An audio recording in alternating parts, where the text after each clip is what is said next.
Hello students, भाषा की अभिलाषा YouTube channel से मैं रचना अग्रवाल आप सभी मेरी अपलोडेड वीडियोस को देखने वाले स्टूडेंट्स व व्यूअर्स को मैं तहे दिल से धन्यवाद करती हूँ।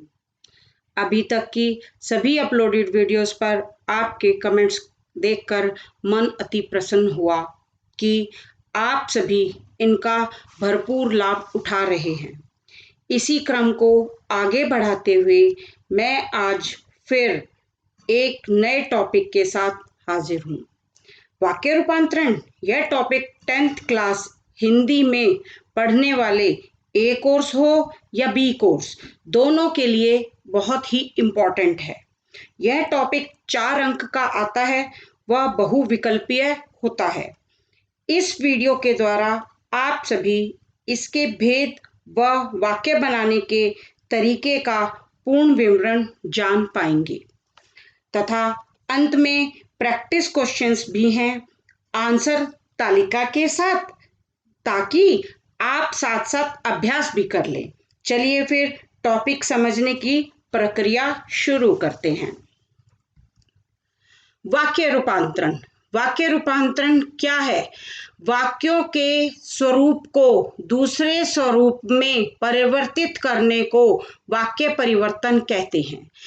आपका मेन मतलब है कि रूपांतरण मतलब चेंज, परिवर्तन। जब हम नया कपड़ा पहनते हैं तो हमारी लुक दूसरी हो जाती है। उसी प्रकार हमारी भाषा में भी कुछ चेंजेस आते हैं। वर्णों को हम चेंज करके यूज करके या वर्णों का नए नए इस्तेमाल करके शब्द बनाते हैं, और शब्दों को भी नए नए शब्द, जैसे आप देखिए पर्यायवाची जो शब्द होते हैं, एक वर्ड का रूप चेंज करा तो कितने सारे आप बना सकते हैं। उसी प्रकार वाक्यों के एक स्वरूप को दूसरे स्वरूप में परिवर्तित करने को वाक्य परिवर्तन कहा जाता है या वाक्य रूपांतरण कहा जाता है। वाक्य रूपांतरण करते समय यह हमें विशेष ध्यान रखना चाहिए कि वाक्य की रचना बदलनी चाहिए, किंतु उसके अर्थ में परिवर्तन नहीं होना चाहिए। अगर हमने उसका अर्थ ही बदल दिया तो हमारा सेंटेंस का जो चेंज होना है वो हमारा उतना इम्पोर्टेंट नहीं रहेगा। तो कृपया ध्यान दीजिएगा कि हमें वाक्य रूपांतरण करना है, उसके अर्थ में परिवर्तन नहीं करना। इसीलिए वाक्य के रूप में अंतर आना वाक्य रूपांतरण का ही पार्ट है। चलिए अब हम इसे पूरे एक्सप्लेन्स के साथ समझते हैं। वाक्य की सबसे पहले जानना जरूरी है, वाक्य की परिभाषा क्या होती है।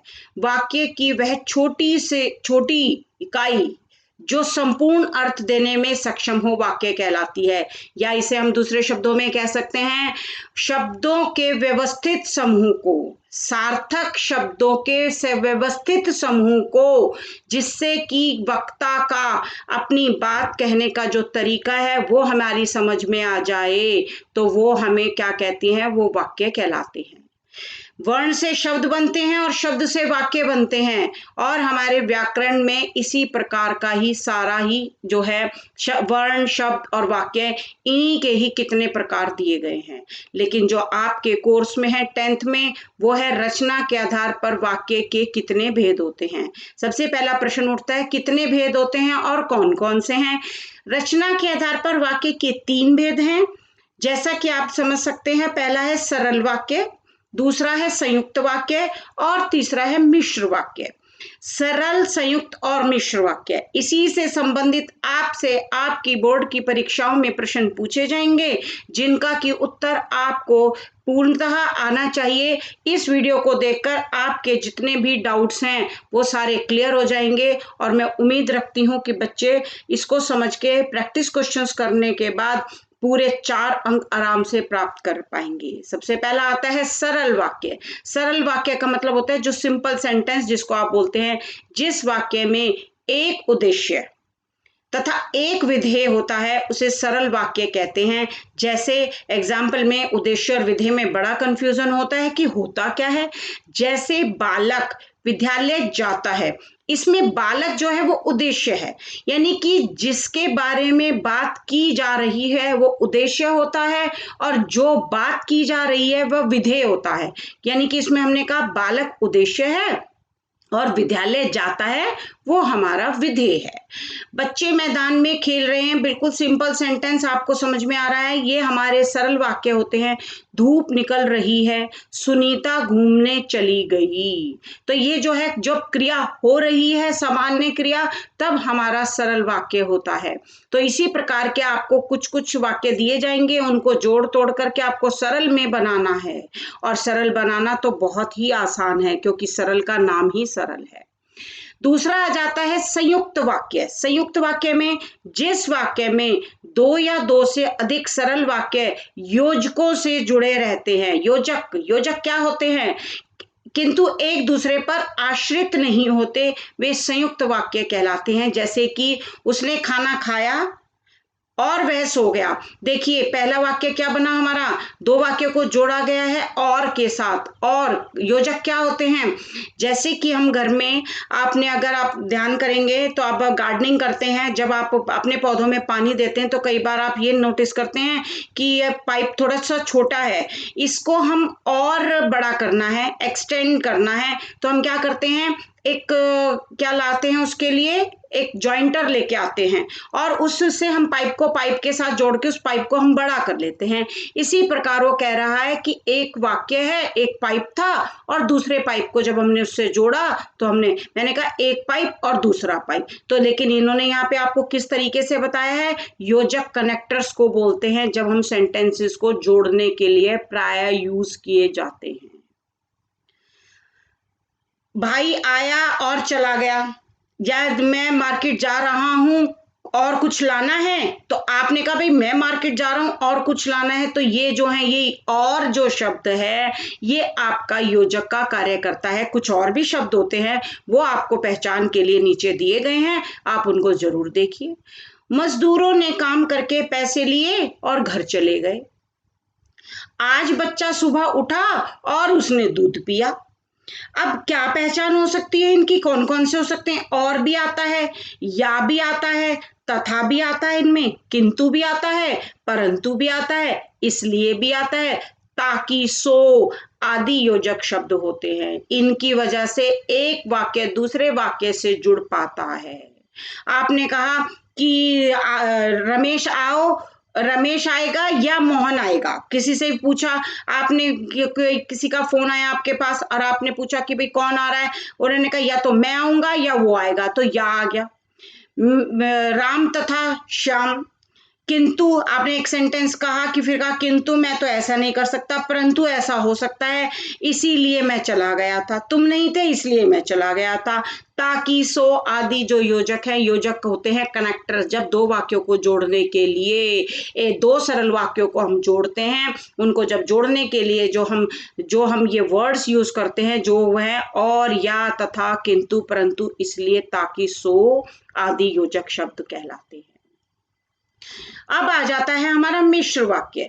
मिश्र वाक्य क्या होता है? मिश्र वाक्य में एक से अधिक उपवाक्य होते हैं, उनमें एक उपवाक्य प्रधान होता है तथा अन्य एक या एक से अधिक उपवाक्य पर आश्रित होते हैं। ये उपवाक्य आपस में, जैसे कि, यदि, अगर, तो, तथापि, यद्यपि, जैसे, वैसे, जब, तब, जो, जिसने, जिसे, जिसने आदि योजकों के द्वारा जोड़े होते हैं।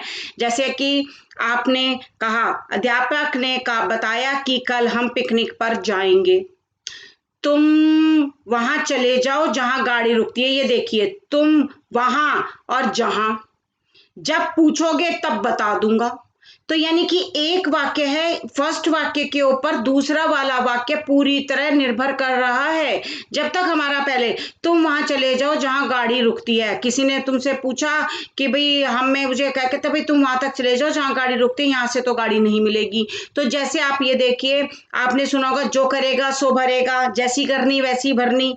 तो जो, जैसे, जैसे, जैसे, वैसे, जब, तब, जब, ये, तथापि, यद्यपि, इस प्रकार के जो एग्जाम्पल है। जैसे अध्यापक ने बताया कि कल हम पिकनिक पर जाएंगे, जब तक अध्यापक नहीं बताते हमको क्लियर नहीं होती। तो ये हमारा मिश्र वाक्य हो जाता है। मिश्र वाक्य में एक से अधिक उपवाक्य होते हैं, मतलब सारे के सारे हमारे जो सेंटेंसेस उसमें होते हैं। अब हमारा शुरू होता है विकल्प प्रश्नोत्तर।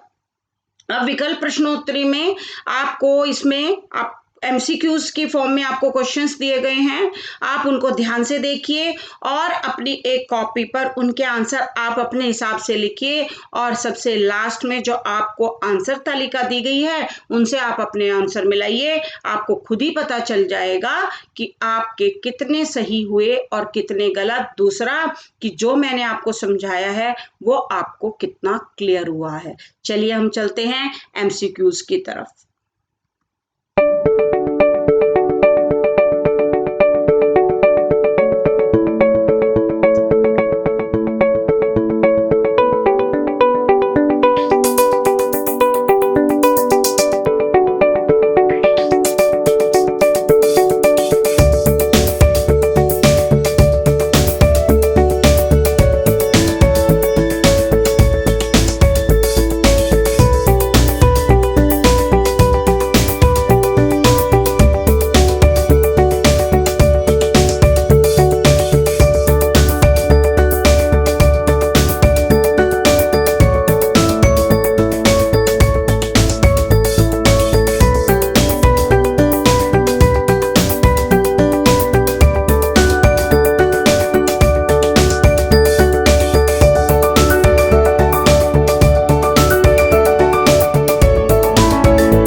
ये आपके प्रश्न थे, ये है अब आपके आंसर की। आप अपने उत्तर इनसे मिलाइए और आप अपने आप को देखिए कि आपको कितना, जो भी आपको वाक्य रूपांतरण समझाया है, कितना समझ में आया है। चलिए, ये वाला आपका जो वाक्य रूपांतरण का टॉपिक है यहीं पर समाप्त होता है। आप अपने चैनल भाषा की अभिलाषा पर जल्दी मिलेंगे नई वीडियोस के साथ। लाइक करें, शेयर करें और सब्सक्राइब करें। धन्यवाद। मैं रचना अग्रवाल।